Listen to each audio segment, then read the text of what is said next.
ہر طرح کی تعریف اللہ ہی کے لیے ہے، جس نے آسمانوں اور زمین کو پیدا کیا اور اندھیرے اور روشنی بنائی۔ پھر بھی کافر دوسری ہستیوں کو اپنے پروردگار کے برابر ٹھہراتے ہیں۔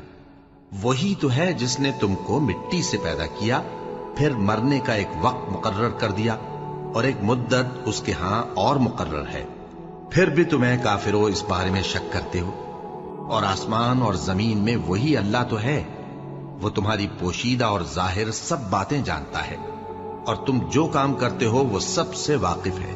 اور اللہ کی نشانیوں میں سے کوئی نشانی ان لوگوں کے پاس نہیں آتی مگر یہ اس سے منہ پھیر لیتے ہیں۔ جب ان کے پاس حق آیا تو اس کو بھی انہوں نے جھٹلا دیا، سو ان کو ان چیزوں کا جن سے یہ ہنسی کرتے ہیں ان قریب انجام معلوم ہو جائے گا۔ کیا انہوں نے نہیں دیکھا کہ ہم نے ان سے پہلے کتنی امتوں کو ہلاک کر دیا جن کے پاؤں ملک میں ایسے جما دیے تھے کہ تمہارے پاؤں بھی ایسے نہیں جمائے؟